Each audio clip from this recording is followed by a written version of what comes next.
So you're really getting them to think about this in a completely different perspective, because the average person, I mean, there's buildings named after all of these people. So the average American would say all of these people are captains of industry, most likely. But you want them to critically think about it in a completely different perspective. Yeah, absolutely. And I know I'm kind of skipping a little bit ahead on that form, but it asks what I would do if the kids don't understand, you know, the information at the end. And I wanted to ask you about that because technically this activity that we're doing is supplemental to what our unit is. It fits in perfectly, but it's not like the information that they get out of this isn't going to be directly on the test.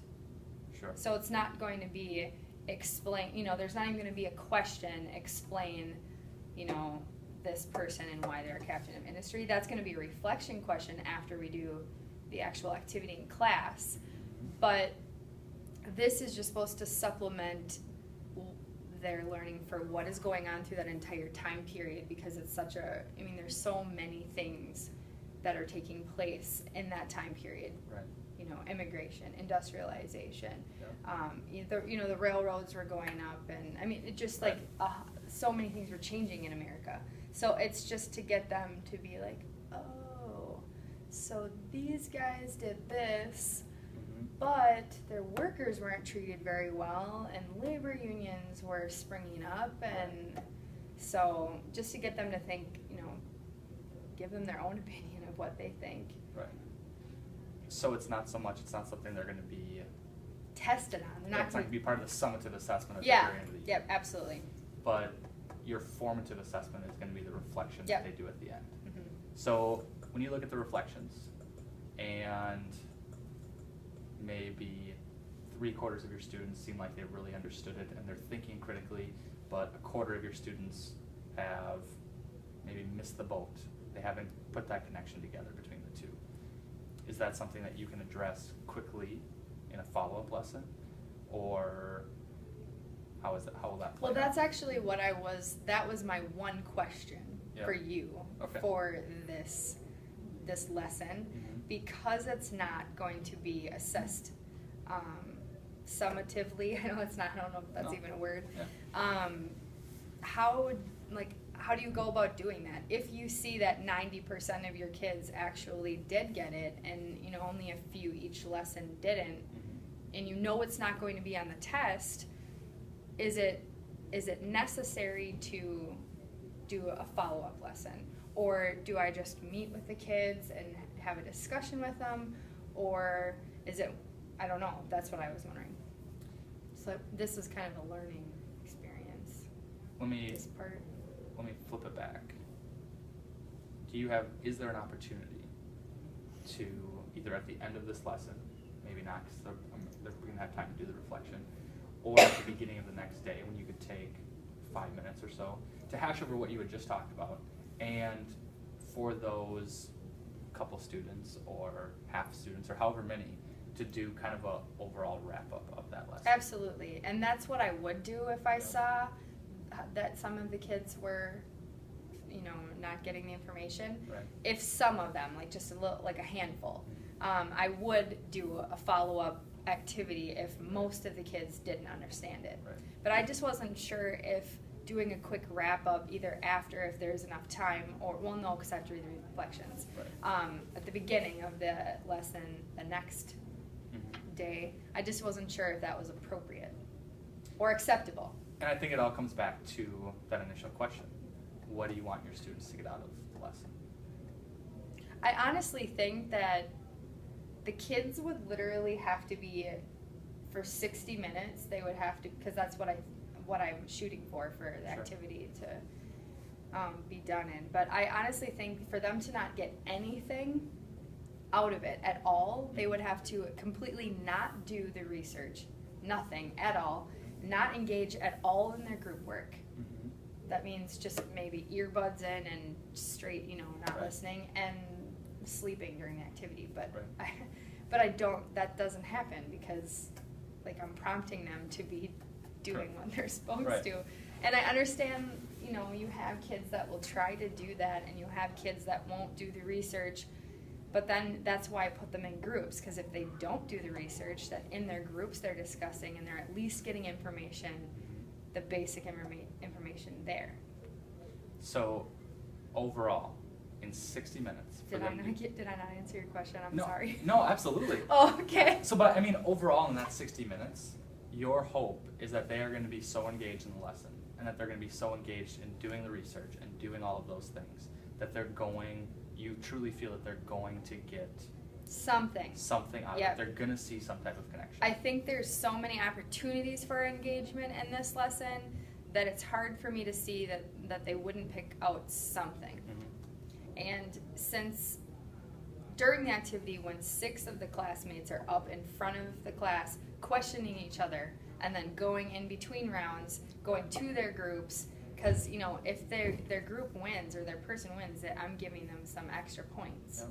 And so it's kind of a competition, and I think kids like that. Sure. And in this class specifically, I think they're going to like seeing their classmates up there and hearing what they're saying. So it's hard for me to see, it's hard for me to think that some of these kids wouldn't be interested. Now, I could pick out maybe two kids for sure that probably wouldn't care at all, but they just don't seem to care about anything that I do in this class, and so it's really hard to get them engaged, which I'm glad that you're coming in this lesson so you can observe that and maybe give some suggestions.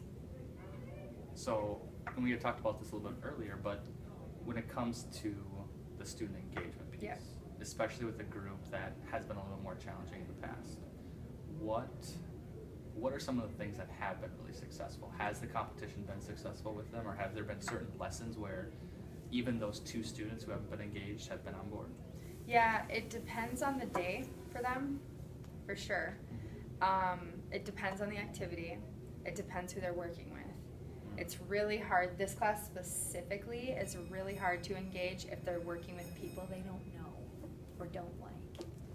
And I mean, it's like pulling teeth to get them to talk to somebody they don't know. They've been in class with them for 8 weeks or whatever, and can't even say hi if I'm like, okay, find somebody you've never talked to and say this. Right. Some of the kids absolutely refuse to do it. So for this activity, are they choosing their own groups? Nope. In the past, I have let them choose because what happens is there's 6 people, captains of industry, and I've just said, okay, if you want to sign up for one of the 6, you can. And there's so many spots. It's just kind of first come, first serve. Sure. And then obviously those kids are just in the group together. Yeah. And they don't necessarily, in the past, they haven't signed up together. They all want to do a certain person. Like, it's not 5 of them are like, oh, let's all do Henry Ford. Right. Everyone has an idea of what they want to do, and they see the names, and so they just raise their hands when they want to sign up. Right. And that's the group they're in, because I don't actually tell them right away that they're going to kind of be working as a group. But in this class specifically, I am going to put them in groups, because I have a lot of low students, and I have some special ed students, and then I have the kids, the rowdy boys that really could care less about school. And so I'm going to split them up. They're my main priority. There's 6 of them, so I'm going to put one in each group. And then I'm going to split up the special ed kids, and then I'm also going to put like the higher level kids in each group too. So this group in particular, this class in particular, is being grouped differently than other classes. Yeah, I'm going to let I'm going to let my 5th hour do it like normal. 4th, I'm not going to.